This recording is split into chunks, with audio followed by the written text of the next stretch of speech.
forgot you were wireless. I wonder if you're getting That's nice. frequency interference. So my connection's good. I don't know how my audio is, but I think the connection's good. I can shut out my wireless if that helps. We're internal. But if I have a connection problem, I'll go to tape. Mine's got those. Mine's got switches on. But it's a noisy room right now, but that's because of all the people. You mean the slot-ins or the whole? The whole camera is in, but the wireless. Yeah. CCO orders the same camera.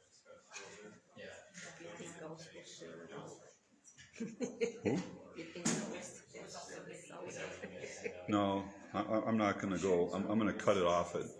I'm going to start the live when the actual. I think we'll start the live about. When do you think's good? 5 minutes before.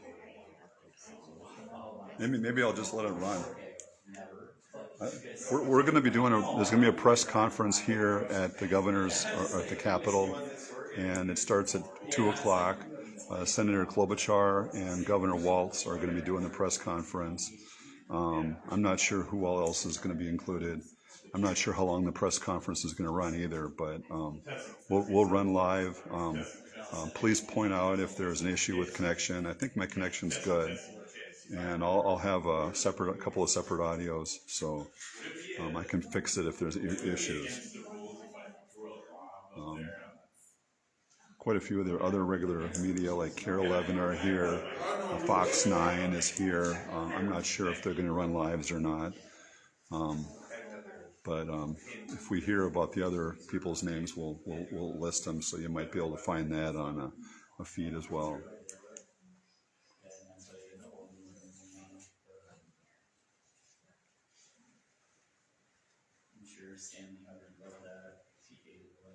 Did they say how long the press conference is going to be? It'll be about 20, 25 minutes. That's a long Are any of you guys going to go live on that? Do any of you guys go live? Or? I ain't never rolling back. You don't go. Yeah, we always go live. So. Yeah. So you got KARE 11 and you've got Channel 5. Yeah. Hi, good for you.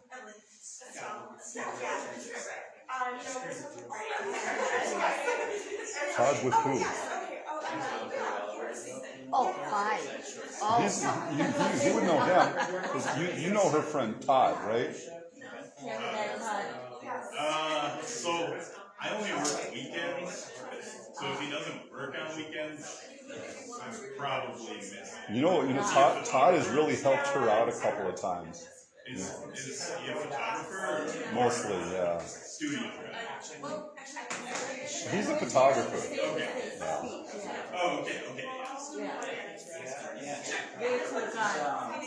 Okay, yeah, I probably won't say Yeah. So do you guys ever hire just go out to That's what she does.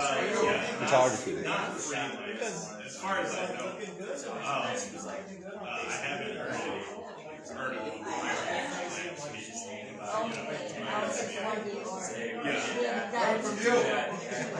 Right. Yeah, I mean, you can always call them. No, I said I learned from they're usually looking for full-time. They're usually looking for full-time. Interested in that.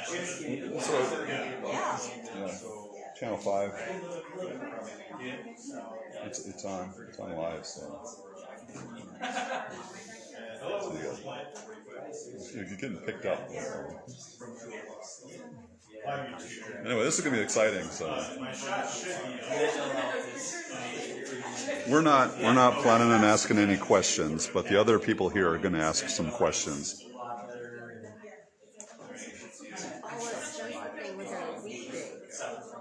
Was that what it was? During the week? Oh.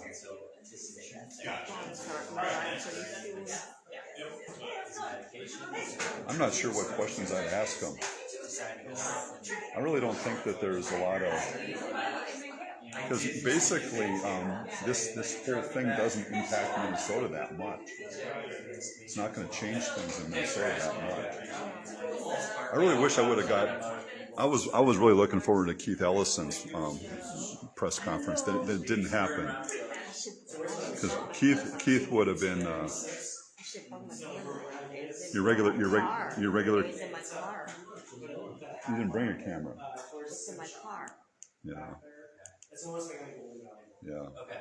I think like we're kind of associated. Yeah. We love it. Live there a long time. Long time like millennials. Just like 3.5. Yeah. We've been in our place here. Where you at? Years now. I'm done with like homeless. So we're anyhow. Brain fart. Camera fart. Yeah. Camera fart. And the guy from NPR isn't here. What? I don't see NPR here. Yeah. Yeah, she wants me to do Yeah. Well, last time Oh, I I was. had to do that news at times. Yeah. I'm just simply saying, I had to do it. Yeah. Chad. Nice to meet you. Carolyn. NPR. He got some of the best pictures of me with Trump. The guy from NPR. Yeah. He got some really good photos of me. Five before that.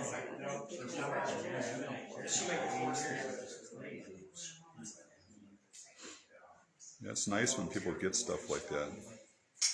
Because basically you can't take pictures of yourself. Once I bring it to Well, they're probably going to have Capitol Police come. It looks like they're going to have Capitol Police come in as for security.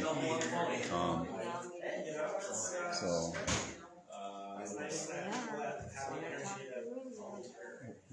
Wants to talk to you.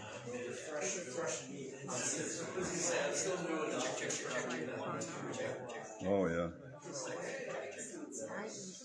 We got a camera. What time is that?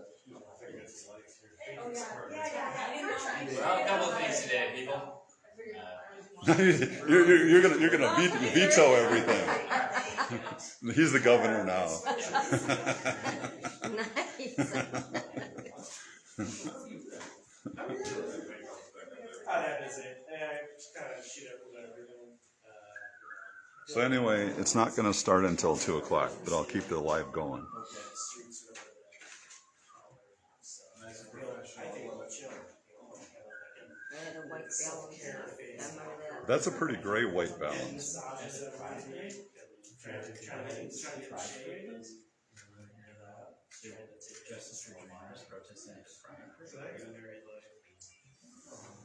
I haven't heard of that group.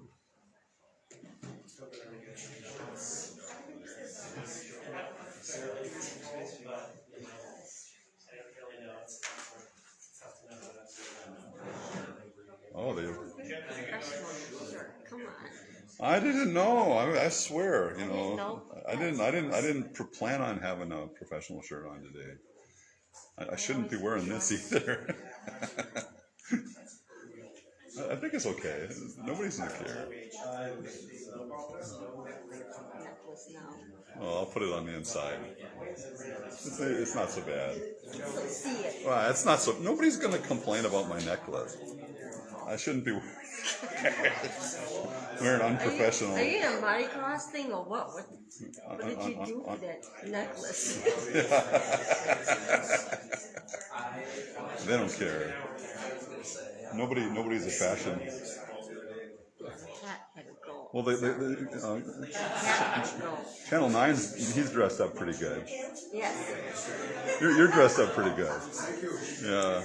We're not dressed up very good today. I'm just a She's like harassing us. Yeah. I'm just better than he is. You got the polished shoes and everything. I got the crappiest shoes. I got some boots that need to get polished.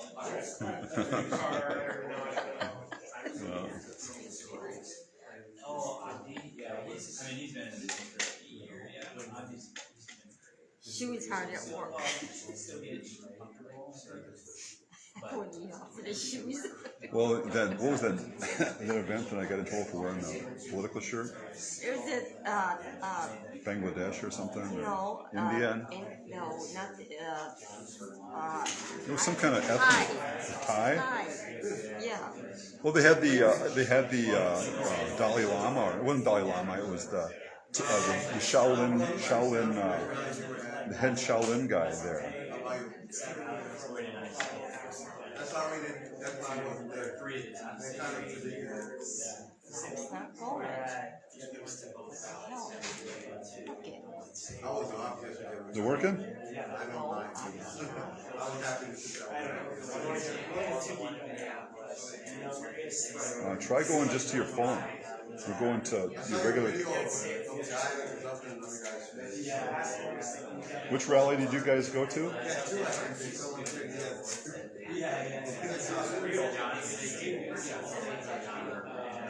too bad that he's so like competition.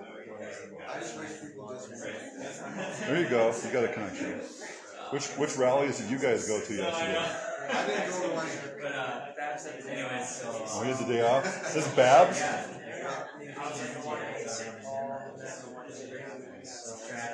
So you went to the Burger Building? St. Paul was Burger Building? Or? Yeah, they're actually both at Oh, we were at this Burger Building yesterday, but we didn't go to the one at the plaza. Air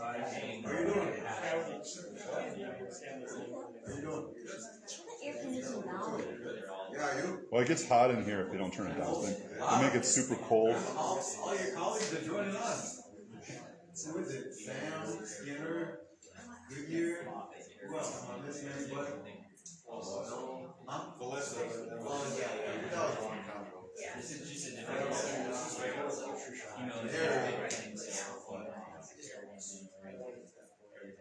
Did they say anything about it over there? Did anyone know? Just the way that I do it.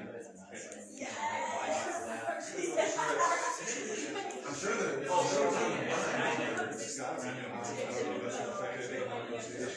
Yeah, that's what I heard it's all about. I don't like the way that's headed. I think he's not dumb.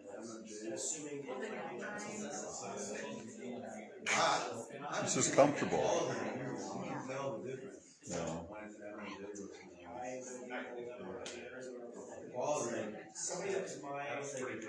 It's gonna start here. It's gonna start here any second, because I think they usually start it up sharp at 2 o'clock, and it's supposed to only run for about 20 minutes. Cami Camera's got her live running now too, so if my live goes dead, I can switch over to Cami. I'm not sure if anybody else is running live or not. Yeah, that's true. That doesn't hurt.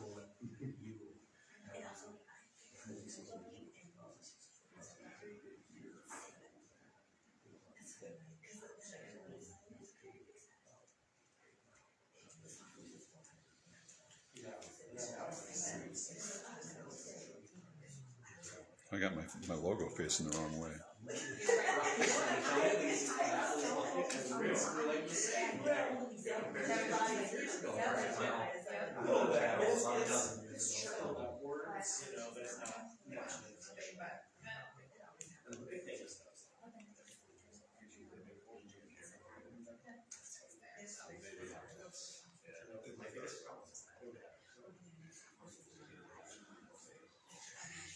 That's seriously real.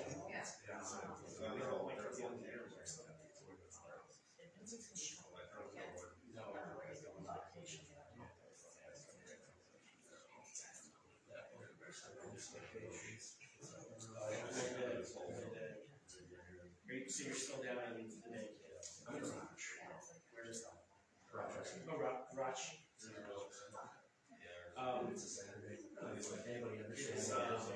That's the hip way to say it. Roch. Or it's the lazy way to say it. One or the other. What's that? So it should be starting here any second, but I don't have any control over when it starts. The press conference is supposed to start at 2 o'clock, and it's going to be Governor Walz and Senator Klobuchar and possibly a few other people that I'm not sure who. So, I'm stuck and less than compared to where it used to be. 15 million for. Oh yeah, yeah, we can definitely do that. Like we normally do. So it's but where you price on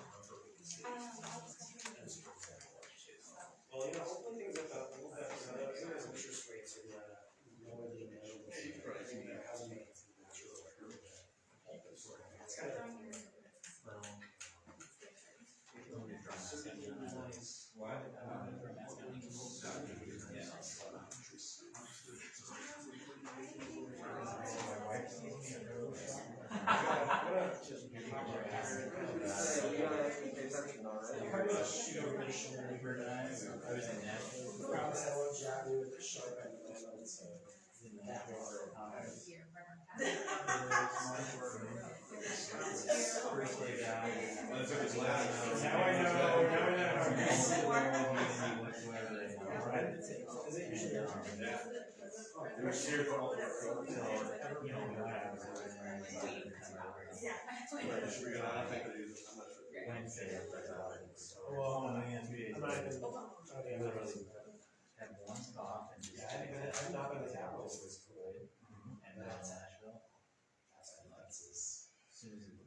When I was covering the Jensen one, I had the sneezes.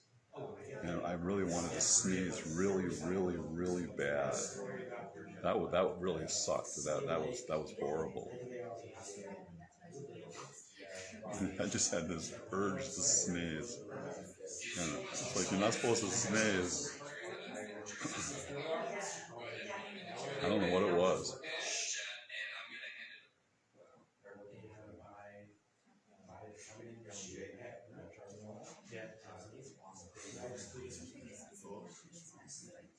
Yeah, that's where we have it. One thing I will tell you about, to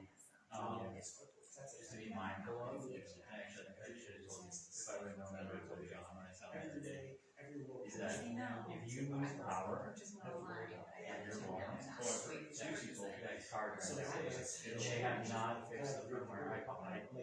We bought those 6 years ago, and so I called right away, and it's like, hey, this is a major design flaw. Yep, there's a streaming stick slot line up here. So this is 6 years. It's a little USB. Okay, yeah. It's right here. So they didn't fix it now, it's just an SD card. Oh, really? So you just, you want it in a fairly quick switch. Yeah, you have to have a Sony receiver, right? They got it, I guess? Yeah, it's not expensive, it's like $1,600. But, and then you just run it in your. But it's also up there. You have to have a partner, so you're the scroll. It's not linked up to. Yeah, so we talked about using it, but that was kind of our thought too. It'd be fine for going back to your car and then seating back, but it's like we have everything. So again, the camera cam is running video also, so if my video goes down, you can check hers, or if you think hers is better, you can watch hers. What? We pretty much have the same angle. It's not that big. No. Same view. Yeah. But we got 2 connections going. But the more and more we've gotten used to using them, it's like they're lighter, smaller. And you can throw an EMG lens on with an adapter, or you can run a tune on it, mirrorless lens on there.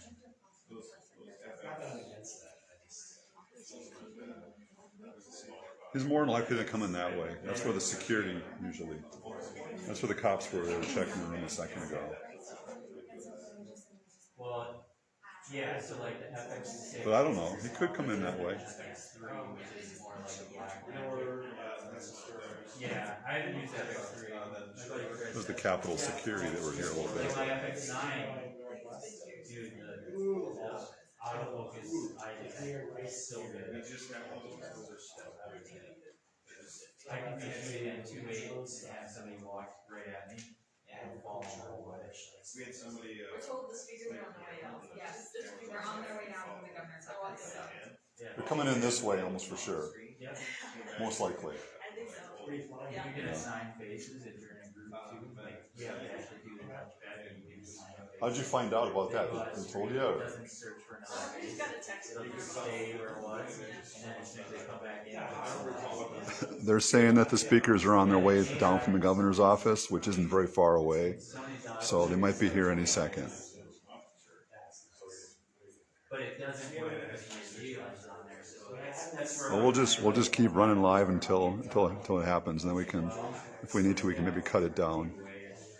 But, you know, when you have a dealer, just go back to the way you shoot this, back focus and everything else, so. That's a crazy day. Was it But yeah, I really like shooting on my FX9. shooting later in the day? Josh and Katie are gonna, so Josh does a lot of research.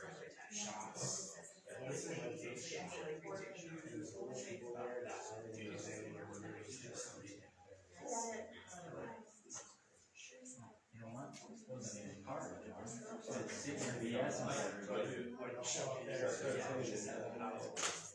Jacob, 2 days after we spent all day our trip there, the car trip back, we texted to say that he tested positive. So my wife made me move to a hotel, and she didn't let me come home until I had 4 straight consecutive negative tests of drug the whole time. So When I got it, you know, I quarantined in the back porch and I didn't leave the porch except to go use the bathroom. Like, that's a good. Yeah, she So did then- like too, you know, we do that. It's a portion itself or outside. we have a 4-season porch on the back, yeah. So the main speakers are starting to show up. So we got the senator, Tina Smith. So we have, I think, Tina is here too.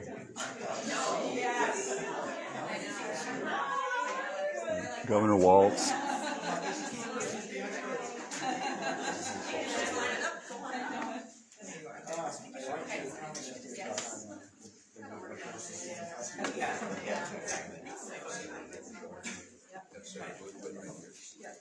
So Senator Smith and Senator Klobuchar and then Governor Waltz.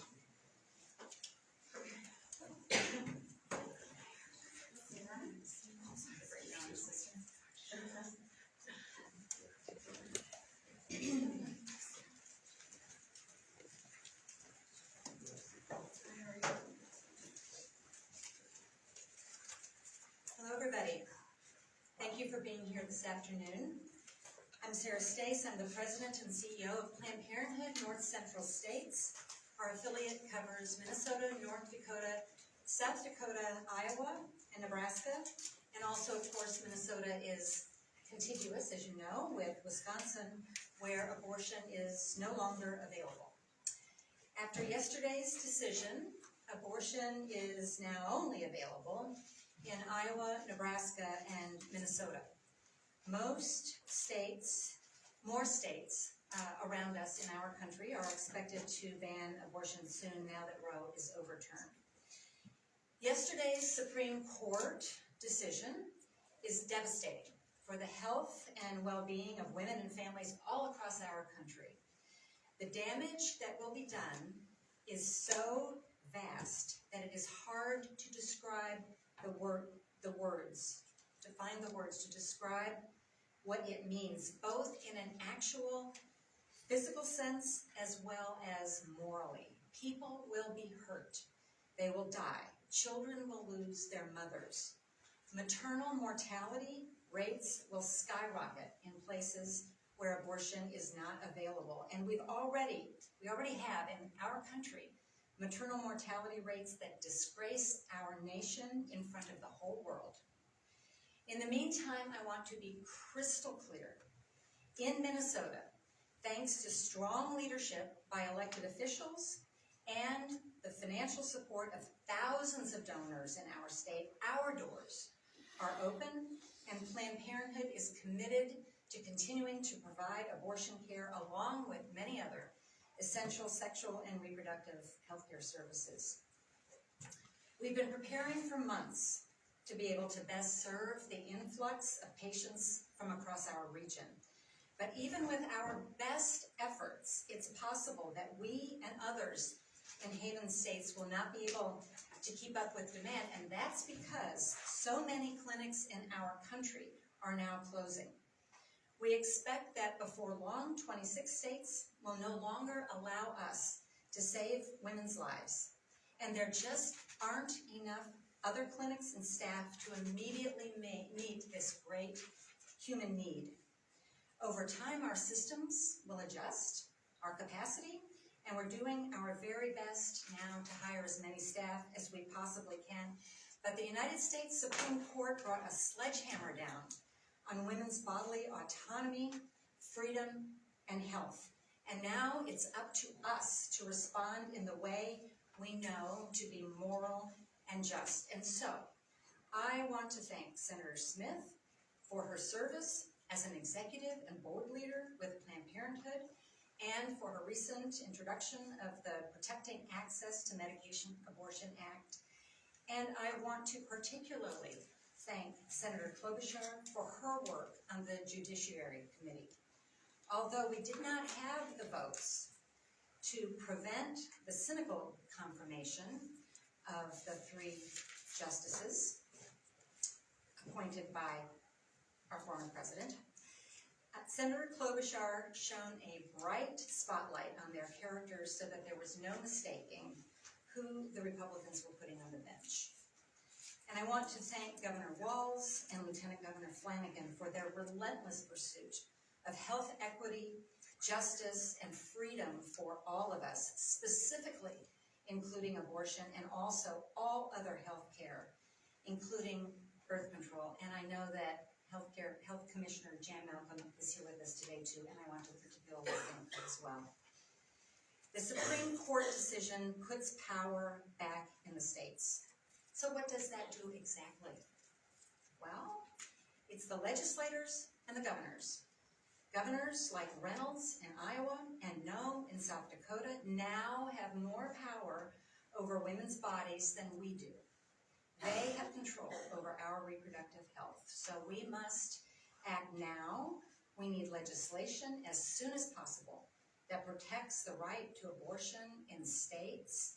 We need to pass the Protect Reproductive Options Bill and the Women's Health Protection Act. And we must also immediately strengthen our social safety net.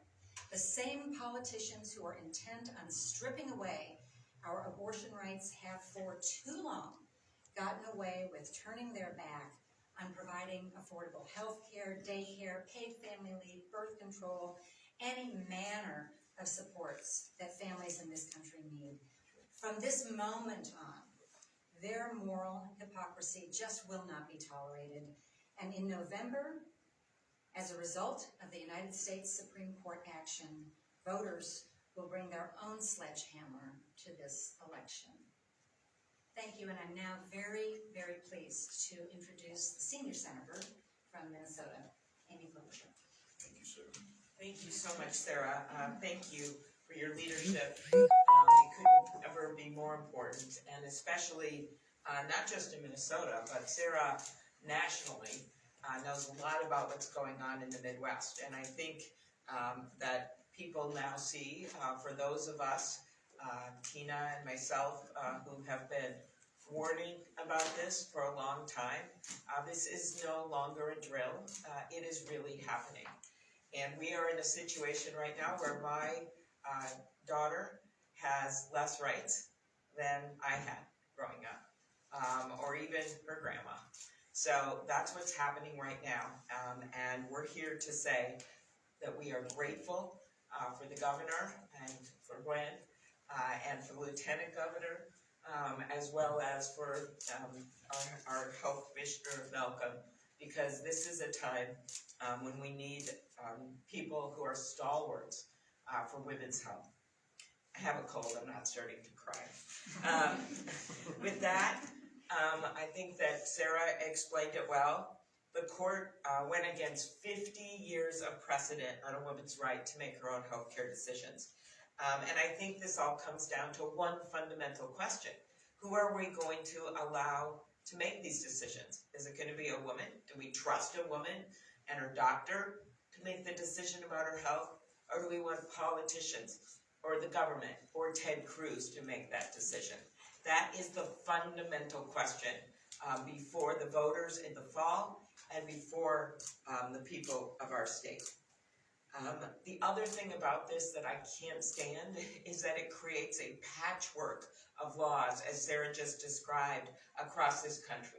We now have women in Minnesota have different rights than women in North Dakota. Or women in Wisconsin will have different rights than people in Nebraska or than in Texas. That is not how this was supposed to go. This is 50 years of Supreme Court precedent, and literally the reasoning by the Supreme Court was that the word abortion wasn't in the Constitution. Well, the word woman isn't in the Constitution. The word contraception isn't in the Constitution. And if you read Justice Thomas's concurring opinion, you actually see the roadmap that he wants to take us down, which is a roadmap of looking again at even the right to contraception and gay marriage. This is an extreme court. But again, there's two things that give me hope. The first is that we're having an election in November, and the vast majority of the people in this country do not agree what these Republican-appointed justices did. The second is that we have Tim Walz and Peggy Flanagan to stand up for women's rights in Minnesota. And the other thing we have that no other state in the country has is that we have a senator in Tina Smith who is the only senator out of all 100 that worked at Planned Parenthood and that really understands this on the front line. And I give you my friend Tina Smith. Thank you very much. Thank you. Thank you, Senator Klobuchar. Thank you, Governor Walz and Mrs. Walz. Thank you, Dan Malcolm, Lieutenant Governor Flanagan, and to my dear friend, President of Planned Parenthood North Central States, Sarah Stace. So yesterday, an extremist Supreme Court overturned 50 years of precedent, overturning Roe v. Wade and eviscerating a constitutional right to abortion. These 6 right-wing justices, 5 of them put there by presidents who did not win the popular vote, have said that not pregnant women, but government has the power to make crucial decisions, critical decisions, about whether or not to continue a pregnancy. They have said it's up to government to decide, not women. And they base this decision on the judgment of what men who were around hundreds of years ago would have believed about women and their freedom. Now, long before I was in the United States Senate, I worked at Planned Parenthood. I'm the only United States Senator with that experience, and in that role, I saw firsthand the capacity of women to make good, moral decisions about abortion. And so yesterday, as the word of Roe versus Wade and the Casey decision being overturned, I was thinking of women sitting in clinic waiting rooms in Texas and Mississippi and North Dakota. Each one of those people has a unique personal story. Each one of them made a personal decision about abortion that was the right choice for them, the best choice for them. And they figured out how to get to the clinic, how to pull the money together, how to get time off from work. Some folks had traveled long distances yesterday. And these women weren't paying attention to the Supreme Court or politics. They were just trying to live their lives. And yesterday, they were sent home. They were told that it wasn't their decision anymore because some person who never would know them or their stories had decided that they, in fact, got to control what happened in that person's life. It is outrageous. 26 states are on the brink of severely restricting or outright banning abortion, but not in Minnesota. Minnesota is an island in the upper Midwest for accessing abortion care. In all the states around us, Now or in the near future, abortion will either be banned completely or severely curtailed as Republican state legislatures strip away women's rights and as Democratic governors stand in the breach. Nationally, only about 40% of women of childbearing age live in states where abortion will still be legal, even if extremely difficult to access. And I can tell you, I know here in Minnesota last week, I had the opportunity to visit a clinic in Duluth, Minnesota, which has been caring for women, providing abortion care for women in northern Minnesota, northern Wisconsin, all the way to Michigan. And they are overwhelmed by the need. The Supreme Court has spoken, but they will not have the last word. The public is overwhelmingly on our side. The vast majority of Americans oppose overturning Roe versus Wade. Nearly 2/3 believe that abortion should be legal in most or all cases, and more Americans describe themselves as pro-choice than at any time in the last 25 years. And people are mobilizing. You can help by supporting Planned Parenthood and other clinics that are providing abortion care and other reproductive health care. In Congress, we support putting the protections of Roe versus Wade into law, and we will fight off the efforts of Republicans to put a national ban on abortion in place. This is something that Mitch McConnell has said would be on the table if Roe was overturned. We are urging President Biden to use all of his executive powers to protect women's access to abortion where it's still legal, and he's listening. Just yesterday, the Biden administration used its authority to make clear that FDA rules on medication abortion preempt state regulation. Now, this is important because Republican state legislatures around the country are busy trying to outright ban abortion pills or put unnecessary burdens in the way that are not called for by medical science. And yesterday, or the day before, I think it is now, I introduced legislation to put that rule of the Biden administration into law and protect access to medication abortion in places where abortion will still be legal. Now, medication abortion has been safe and effective way of terminating a pregnancy within the first 10 weeks of pregnancy for over 20 years. A provider can safely prescribe this medication over the phone unless there's specific circumstances, and it can be sent to you in the mail. In a post-Roe world, this medication will be an invaluable way of accessing abortion care.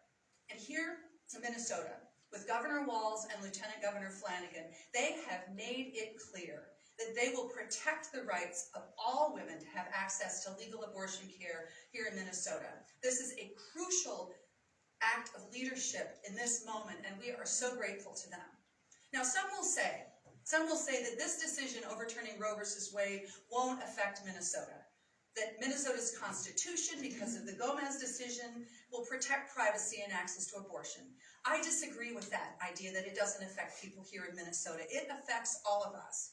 The actions of the United States Supreme Court show us, it is a timely reminder of how important it is that we have governors in Minnesota that understand the importance of this and understand that we can count on these governors. We can count on these governors to appoint to the Minnesota Supreme Court people who respect precedent and who respect the rule of law. Thank you very much, everyone, for being here, and I now am happy to turn it over to my dear friend, Lieutenant Governor Flanagan. Oh, Governor Walz. Sorry, Governor. Also a dear friend. Yes, exactly.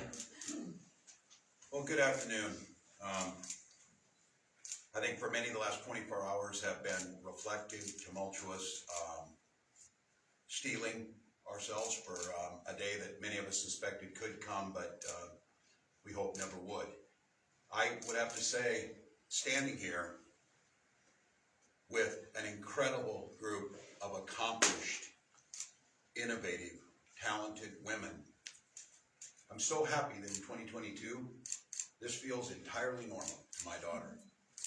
But these women are firsts in so many ways.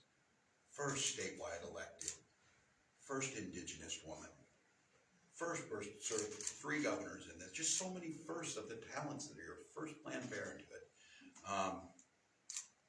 that is just the norm of what's there. And I think we should recognize these firsts came about because women had the right to make decisions about their own destiny, their own bodies, and their own choices. There were plenty of talented women 100 years ago. but they couldn't vote. There were no senators. There certainly were no indigenous lieutenant governors, because they didn't have that personal freedom to be the person they want to be and to hope and dream. The Roe decision changed all that. You could continue to teach school even after you were pregnant. Still can't get enough paid medical leave, but we're working on that part, because that's all part of this. That's all what brings women into the workforce. It brings women into the sciences. It brings this talent to different areas that was closed off to them because we had the restrictions that didn't give them the choice of their own bodies and their own family plan.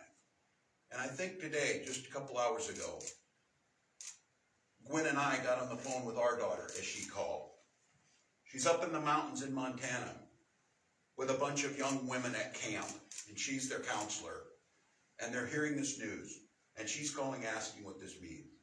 That beautiful, intelligent, vibrant, headstrong, everything I want her to be, with a world of possibilities in front of her to be whoever she wants to be, is now thrown back to a time that her mother never had to experience, and worrying about what this means.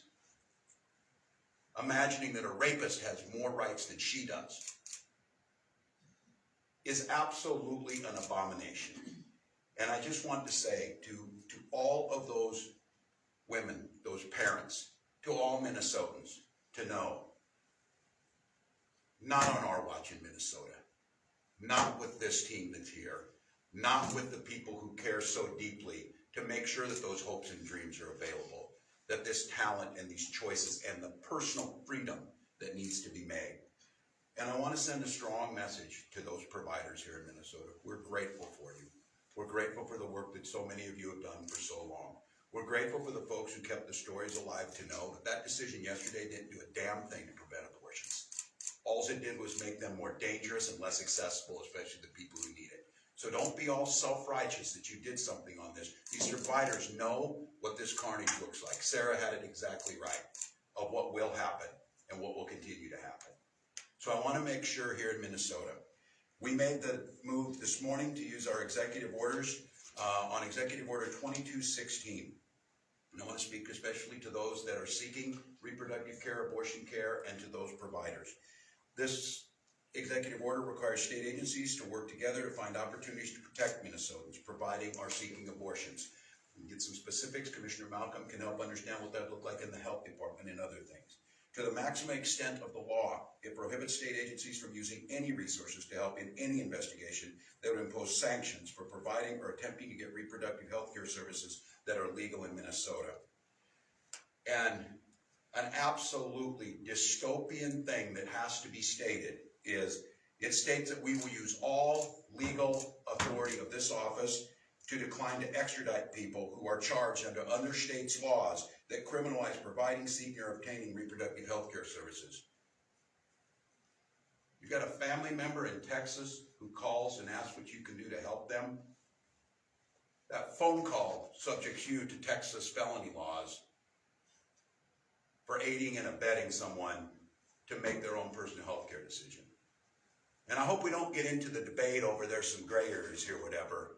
The outrage of this, we will stand for every single person to the fullest extent of the law to make sure that that never happens in Minnesota. And so for those of you listening, we will sign no bills that restrict. We have work to do, as you heard the senators talk about and you heard Sarah talk about here in the state.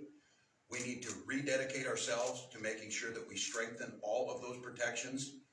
And I absolutely agree, as you heard Senator Klobuchar mention, Justice Thomas laid out the roadmap for the further restrictions of our rights that will begin with contraception.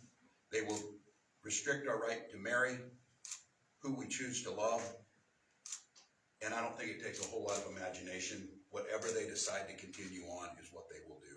So this issue about freedoms, about personal choice, about for the first time we've seen a right, a guaranteed constitutional right restricted to us, is here now. This is no longer theoretical, but what I can pledge to you, as I said again, with this team, with this leadership team, and as long as we occupy this office, access to abortion services and reproductive care will be safe, legal, accessible, and as affordable as we can make it. And I'm just glad that every single day that I go to work, that I learned a valuable lesson from the First Lady who said this, that a good skill in this job, and the Lieutenant Governor has echoed this, is if you're gonna be Governor of Minnesota, either be a woman or listen to women. And in that case, I do. So Lieutenant Governor Flanagan. Sound advice. Well, I'm honored to be able to stand here with all of these leaders who I respect tremendously. And I wish we didn't have to stand here today. Today is deeply personal. The right to decide whether or when to start a family is a deeply personal one for everybody. And yesterday, the United States Supreme Court said no. No longer does every individual get to make that deeply personal choice for themselves. But I, along with these people who I'm standing here today, am proud to stand here. And I believe millions of people stand with us in spirit, believe that each person, every Minnesotan, every American deserves the freedom to make their own healthcare decisions. And they certainly should get to make these deeply personal decisions about their reproductive health, including whether or not to get pregnant, to have a child, or not. For 50 years in this country, people in America have controlled their own bodies. They have had body autonomy. And now, that's gone. Yesterday, my daughter, Siobhan, felt it. She knew something was happening. She felt the buzz of all the grown-ups around her. And she asked me about it. Because that's what kids do. They ask questions, lots of questions. And so we talked about the importance of freedom, of people being able to make decisions about their own bodies, and how some people don't think that we should have that freedom, or that she should have that freedom. And she said, "Mommy, that's not fair." She gets it. Kids get it. And we should be unafraid to talk about this issue with our children. Because I refuse to do anything but fight to make sure that my daughter and your child have rights over their own bodies. She knows that depending on which state she lives in when she grows up, she might not be able to make the choices about her own body. And she knows that without the freedom to make those choices, she loses control of her own future. My daughter has fewer rights than her mother, and fewer rights than her grandmother.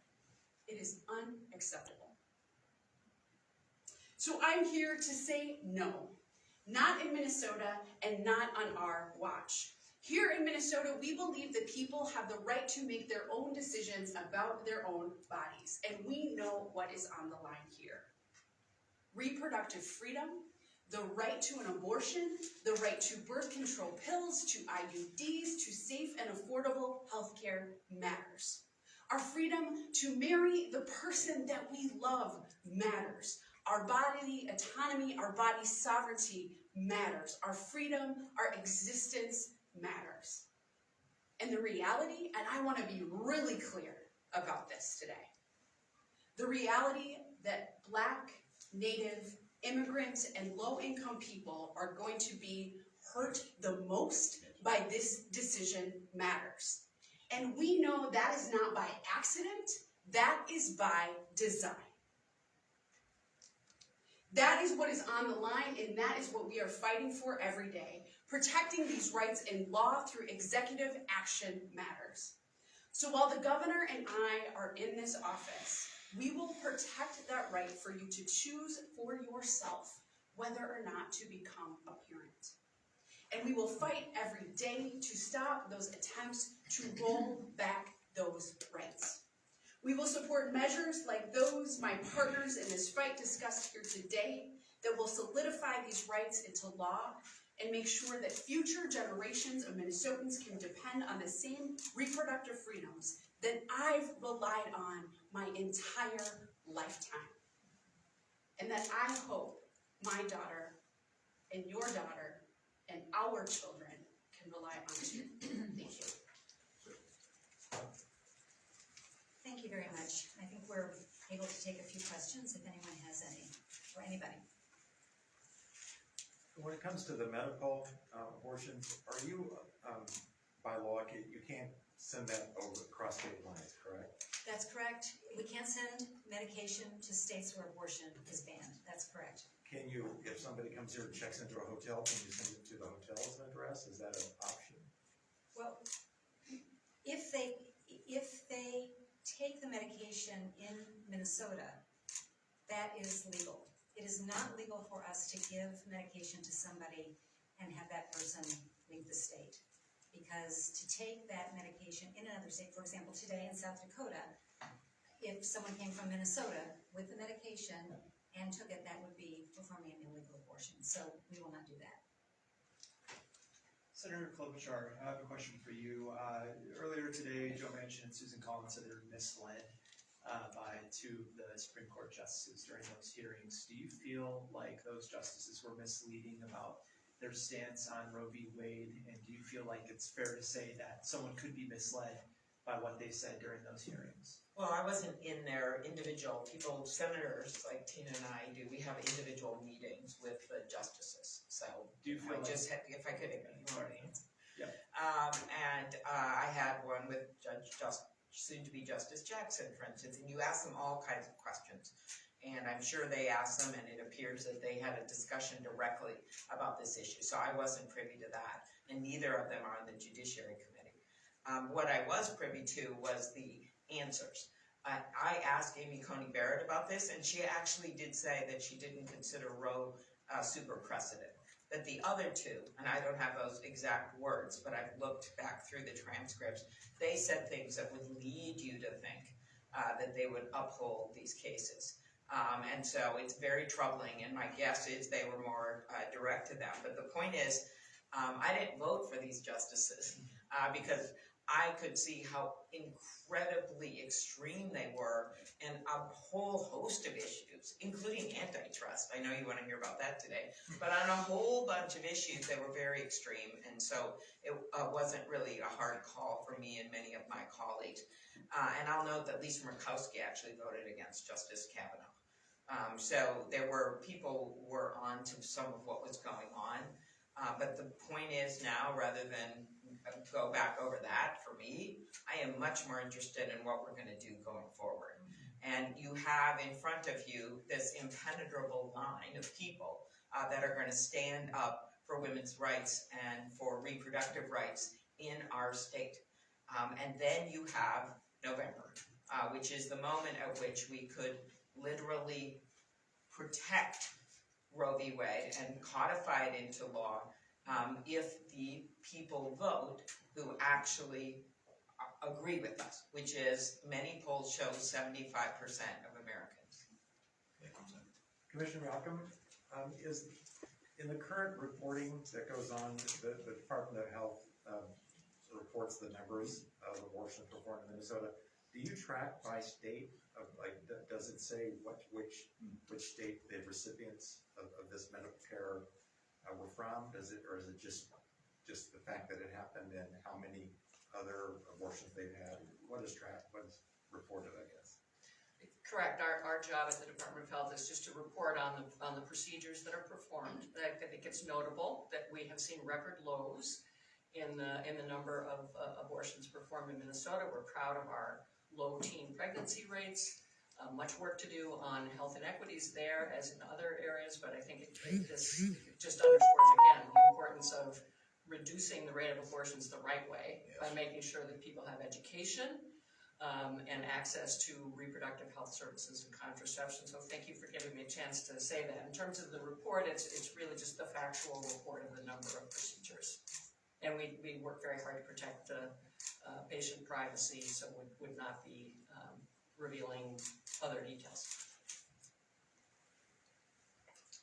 Sarah, do you have excuse me, you can go ahead and ask your question, please. I was gonna ask Governor, what options is the state looking into to enforce Minnesota's current rules on abortion before November? Are you guys looking into it? Well, I think Does it's- that add any pressure to a special session or anything like that? Well, it's the CO does that. We'll be able then to refocus with the agencies what they're able to do. We'll make clear and spell out what our options are, especially on this issue of protecting providers and those receiving care. And then I think just making the case, I think Senator Klobuchar's point is well taken on this about looking forward on this. I think now we know, and there's folks that have understood this, that there's things we need to do to reestablish here in Minnesota some of those things.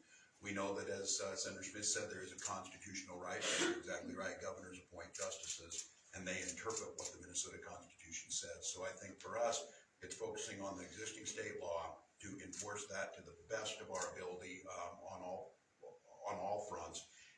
And I think it's really important just this stability and the consistency here, as Sarah talked about. We understand they're going to get a lot busier, but I want to reassure those providers that the full force of this office in the state stands behind you, because what you're doing is legal and safe and necessary here in Minnesota. One more? We can take one more one? One more question. My question was about protecting privacy. I can imagine opponents doing surveillance of your sites and sending license plate numbers to other states that there's a crime and things like that. I guess you've got probably an operational plan going. We do. We've been living with that kind of threat to security for decades, and so we are well fortified in that regard. Not perfect ever, but very well fortified. Thanks. Thank you all for your meeting. Thank you.